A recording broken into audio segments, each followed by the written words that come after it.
Hi, Facebook friends. Eleanor Cantu here, CEO of the YWCA of Northern New Jersey. My pronouns are she, her, hers, and I'm so happy to have some time with you today on this Wednesday.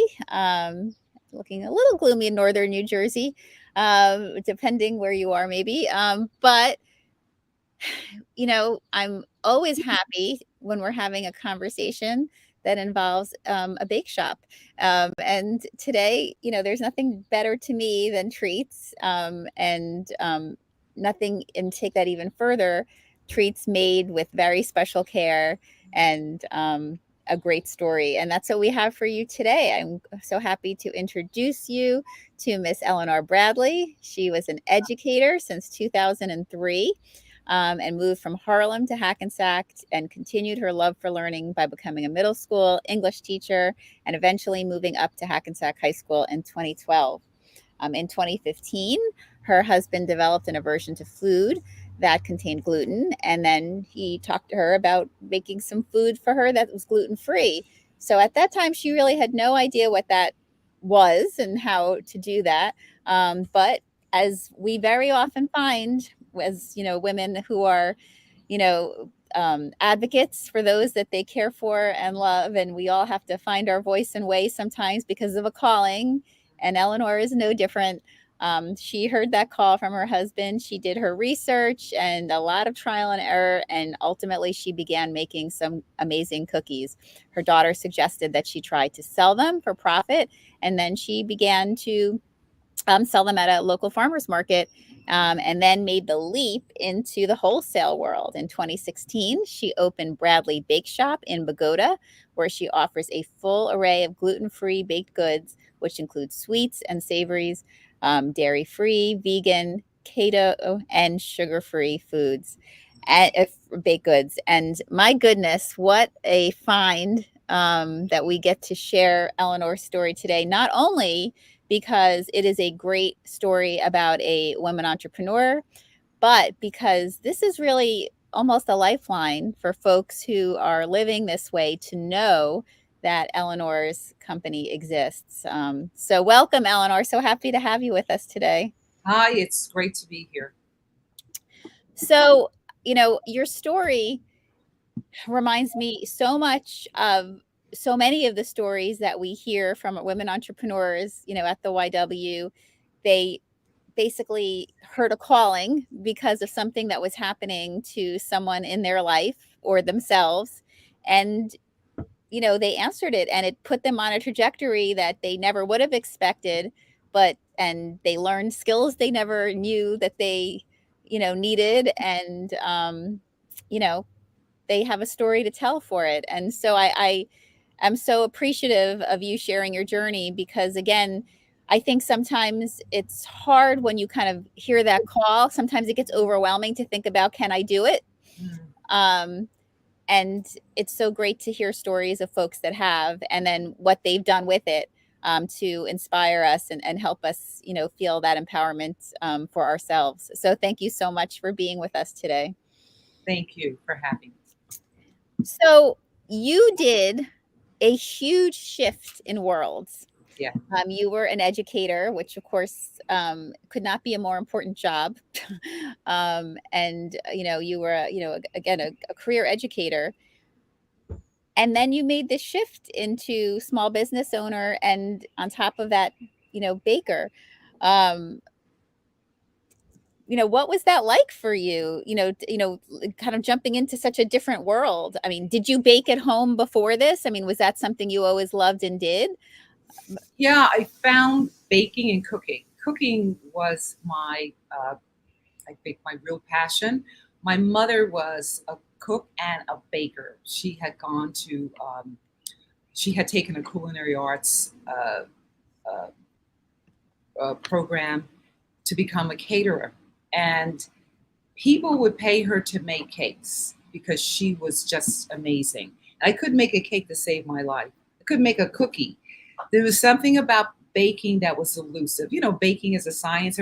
Baking is a science. It is a science, a mad science. So I had to muster up everything I knew about cooking and apply it to baking, and a lot of trial and error.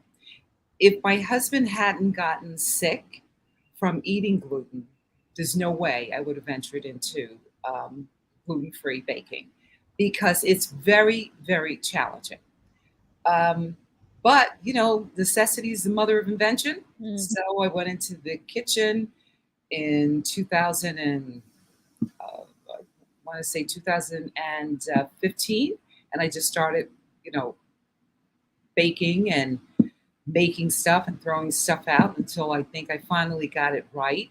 And as you said, my daughter tasted one of the chocolate chip cookies and she said they were good enough to sell. And she's extremely picky, extremely critical.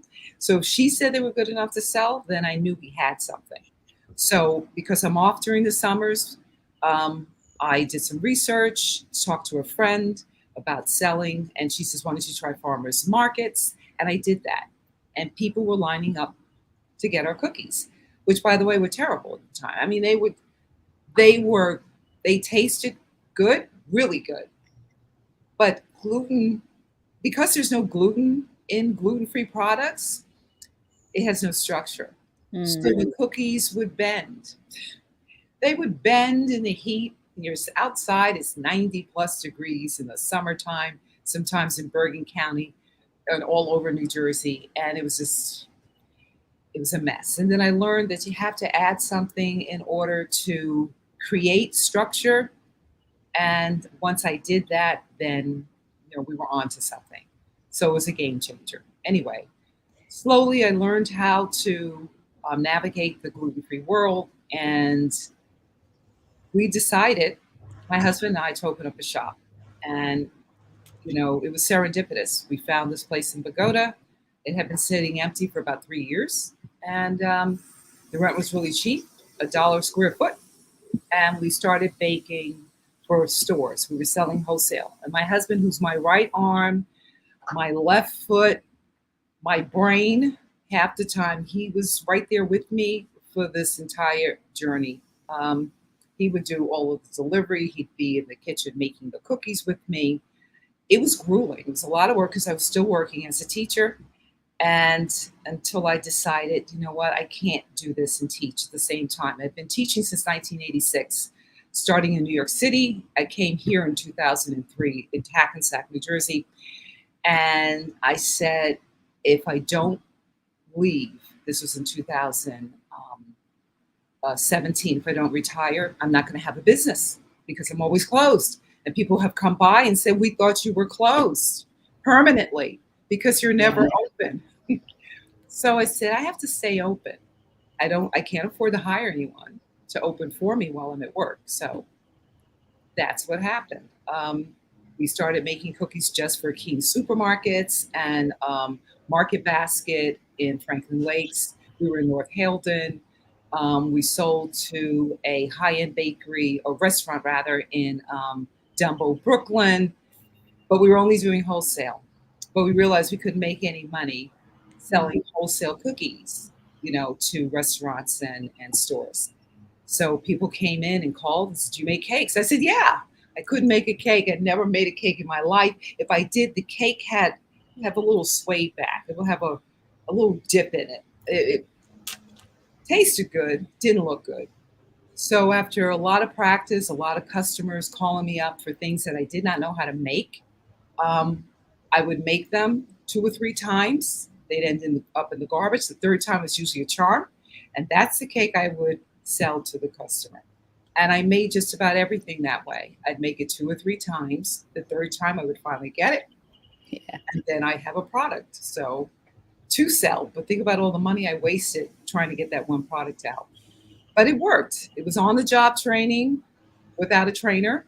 Yeah. Actually, it was being God. So by His grace, I was able to do these things, and it just blows me away every time I think about it.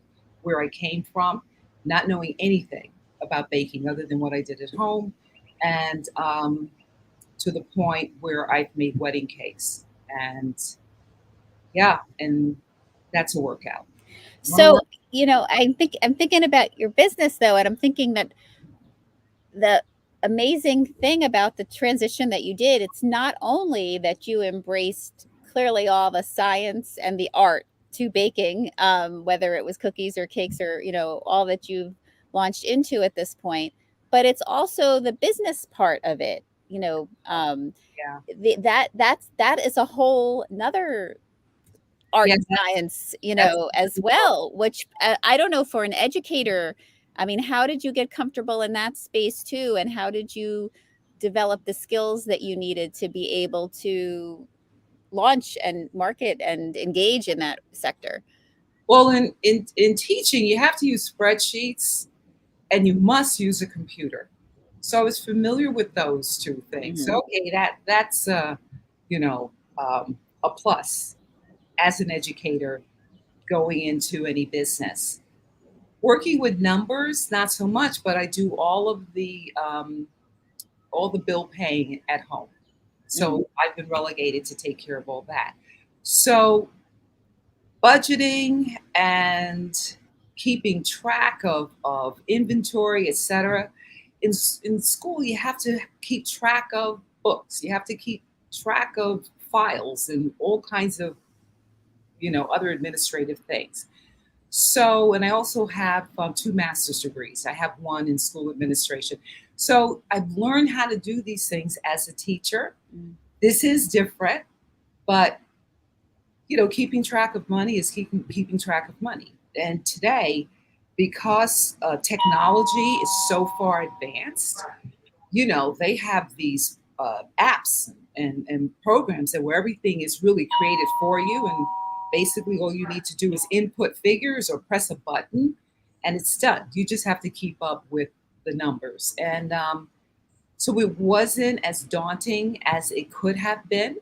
I've made a lot of mistakes in terms of taxes, got in trouble with the state in terms of payroll, things I did not know how to do and didn't ask any questions because I thought I knew what I was doing. But I've learned from that, um, fix the issues, and yeah, so I'm here now. And that's one thing I do not like doing. I do not like the business end of the business. If mm. one day I'll have an accountant and have that person take care of all of my business needs, but you have to do what you have to do. Otherwise, you're not going to have a business. And we've been open since in business since 2015. And they say after the second or third year, if you're still in business, chances are you have a good chance of continuing in business. So, as I said, by the grace of God, we're still here. So I haven't done anything to cause bankruptcy or end up in a place where I don't want to be, you know, inadvertently, criminally, in terms of finances. So, I'm managing. Yeah. It's a challenge every day, but I'm managing. I really appreciate you sharing how you kind of use the infrastructure that you had from teaching and then kind of pulled it into this other arena and then just built your knowledge from there Yeah, through, trial and error over time, and utilizing the resources that you could grab onto, like the apps and so forth. As probably know, the YW does a lot of work with entrepreneurs to try to help them get set up and give them the supports and coaching. Just yesterday, actually, on YWTV, we had a wonderful coach talking about the resources that she provides for small business owners, and make sure that they have the framework for to pour in, and plans to pour in so that they can navigate, shift, and change with, and still create success. But I'm so in awe of the work that you moved into, because you really had to embrace two pieces. You had to learn, that whole the science again around the baking aspect of it, as well as the whole business aspect of it together. And the fact that here you are all these years later, and with such tremendous growth, uh, is speaks a lot to not only you and what you and your family have brought to your business, but clearly the need that you're supporting around us. So let's talk about that for a minute, because this is a real, like, niche work, that you're doing. I mean, even in thinking about 2015, I don't know that a lot of people were talking about gluten-free stuff. I mean, now you hear about it. Every now and then you go to a restaurant, there's gluten-free Mhm. pasta. Right. There's a little bit more. We definitely hear about, obviously veganism is very commonplace. Keto. There's a lot of folks that are very focused on that, connecting that to different health journeys that folks are on. And then the sugar free aspect, obviously we know that folks have been living with conditions that they've had to monitor forever, but again not always had such great options Right. to go out and get. So you really have created something here that's I don't is so essential. Baked goods are so essential for happiness in my mind. Right. I mean, it's not only just a comfort food. It's not only, it really is, you know, we, so much of our culture is built around baked goods, Yeah. parties, Yes. it's a side for any dinner, any meal, so it's just so essential and important what you've given back to folks with this business that you've created, and created it with such love because it came from, supporting your husband. So I just want to say that. And I also want to say too, and ask you, you know, um, you know, how did you I'm thinking about, we know that the gluten-free issue is something that, there's so many things that are labeled gluten-free. And if Mhm. you know anyone who's gluten-free, I know I'm speaking to them out there, and I know so many folks who are, so I've had this conversation with them, is that you go to the store and buy something that says gluten-free, but then PS, it really isn't, and then you end up, being sick from it. Yeah. Can you talk a little bit about, that aspect of it, for folks that maybe are fearful about, how to, jump into a gluten-free baked product? Yeah, the problem I see with the food industry, a lot of these companies are bandwagon um, gluten-free, providers. Everyone wants to jump on the bandwagon because it's profitable, and they really don't care what they serve the customer. I believe they try to be careful. I do. But they're not taking all the precautions necessary. And a lot of people don't take gluten free seriously. Yeah. Someone told me just recently, before he was diagnosed, I used to think it was a scam. And now he has been diagnosed with celiac and he Mm. understands no, this is real. Um, Gluten eats holes in the intestines of the individual. And many people don't know that's happening. They know they have a tummy ache and it's bad. It's take the worst tummy ache you've ever had and multiply it by 100. That's how it is to ingest something with gluten if you are a victim of celiac disease. A lot of people suffer from vomiting, insomnia, um, headaches, breakouts from gluten. A lot of companies, because they don't take it as seriously as they should, they manufacture the gluten-free product right alongside of the product that is not gluten-free. So it may be on the same conveyor belt. And gluten-free flour and wheat flour are very light and airy.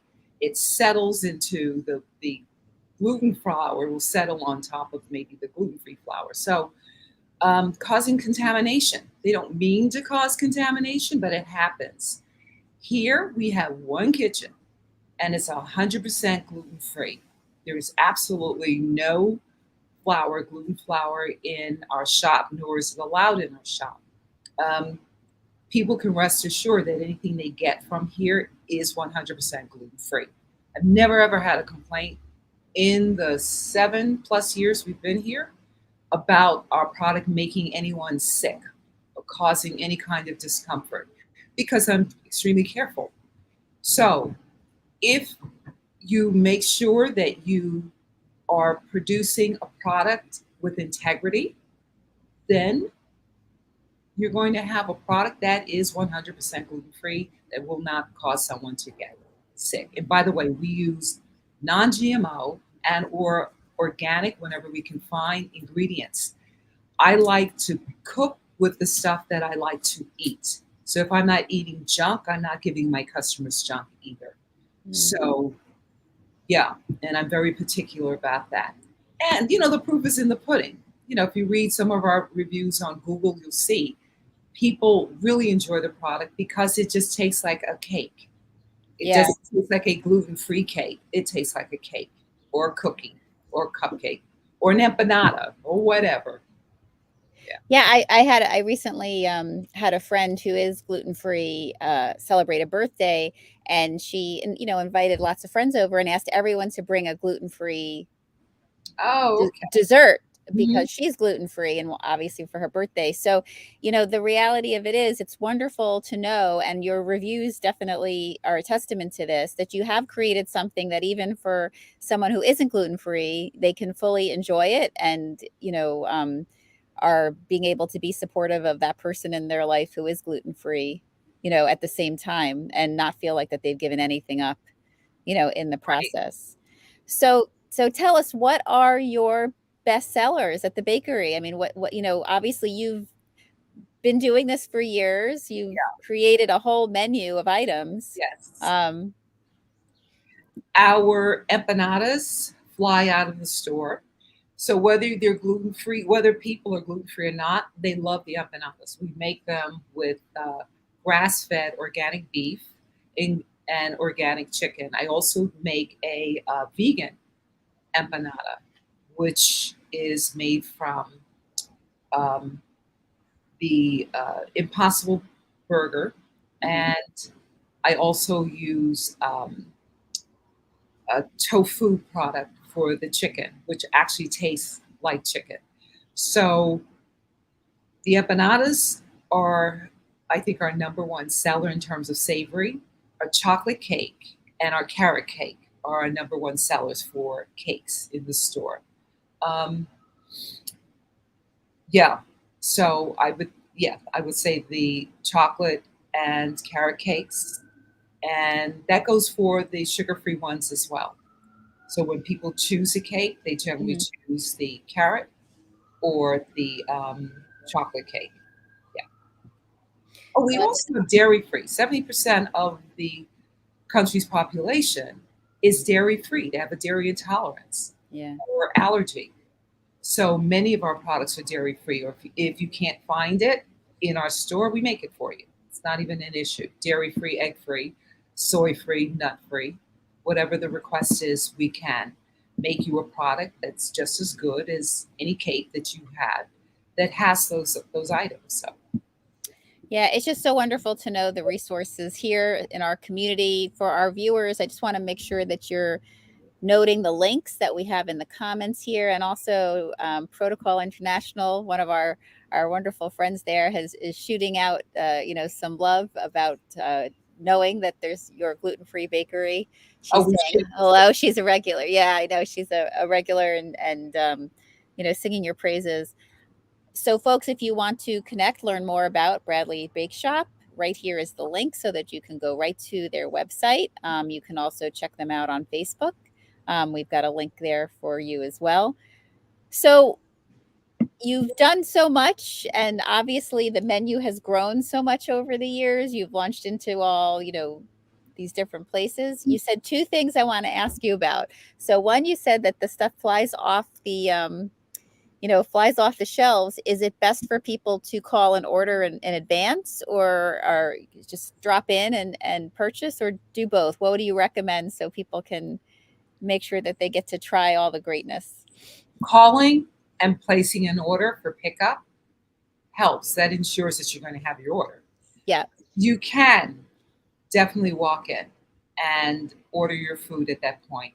And if we don't have it in stock, we can certainly make it. So, yeah. But I think the best thing to do is to call.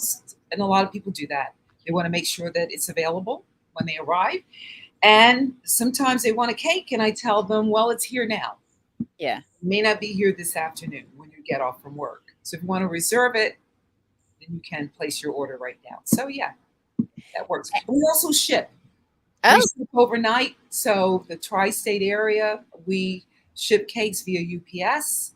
in a container that is made for that express purpose, and the cake arrives intact. All you have to do is put it in your refrigerator until you're ready to serve. That's it. That's great to know. That's great to know. So, folks watching, you don't have to just be local, Right. to be able to enjoy Eleanor's treats. So, what else have you been brainstorming to create? Obviously, you figured out, the entire menu that you offer today. But is there something that's been on your mind or on your husband's mind that he wants you to work on? He leaves that up to me, the baking, and because I'm always experimenting and telling, oh, you know what I'm going to make? You know what I'm going to make? And he says, why don't you just stick with what's selling? Because he's very practical. Me, I'm always been creative, artsy fartsy, and I come up with ideas that I think are just going to be revolutionary. We make ice cream here and make it by hand. Um, so I want to do ice cream cakes, the Ah, mini ice cream cakes, the one, where you can take the cup in your hand and you have cake and ice cream ready to go with sprinkles and nuts and sauce and all kinds of things that you're accustomed to having um, on ice cream that you don't find gluten free. So that's one of the things that I'm getting ready to do. It's busy. It gets challenging because time doesn't always allow for, my brainstorms. But yes, that's yes. the next venture, the ice cream Well, cake. I love that. I love that. So, folks, stay tuned so that you could enjoy them. And, really, you're such an inspiration. And also, just hearing the evolution of your story, again, you remind me of so many of the amazing entrepreneurs I've spoken to over the years. And just the fact that you had to learn the science and the details around taking on something that was such a specialty is just so admirable and amazing, that we know what you've been able to evolve it into. I do hope that our viewers take the time to go visit Bradley's Bake Shop and meet you, and tell friends, family, about that. You are a tremendous resource right here locally that they should engage with. um, but thank you so much for sharing so much of your story and with us, and we look forward to cheering you on as your venture evolves. Any last comments you'd like to share before we wrap up tonight? We're going to that this is in the works. Mhm. We want to open our doors to the community, so have their kids come in up until the age of 12, and we want to give away ice cream cups and cookies and or cupcakes, and just share a story with them, not about Bradley Bake Shop, just a nice children's fun story, Yeah. a little entertainment, and do that at least once a week over the weekends. So just to give back to the community and let them know that we care. So they don't have to So, be gluten free to enjoy it, yeah. and I'm sure they Yes. will. Yes. Well, we'll be watching. If you're connected to Eleanor and be watching their website and their social media, you'll know when those offerings are, and that makes total sense and sounds so in alignment with everything that you shared about yourself and your story, Eleanor. So grateful that we have you in the community and the great work that you're doing, and we do look forward to continue to stay in touch and talk to you about as you evolve the business as well. And for our viewers, thank you for joining us today for this great story. And please share it. It's just so important that people know that we have this resource for folks who are living gluten free and for those who are not as well. But especially for those who are, so that they don't have to feel like they have to go without, that they really have a wonderful option locally for them. And also, another great inspirational story about a woman entrepreneur and her journey. So we're grateful for that. Thank you, everyone. Have a great day. Be well. And Eleanor, much success, a continued success, and look forward to seeing where you go next. This was awesome. I appreciate this so much. Okay. Well, we appreciate you. Thank you. Take care.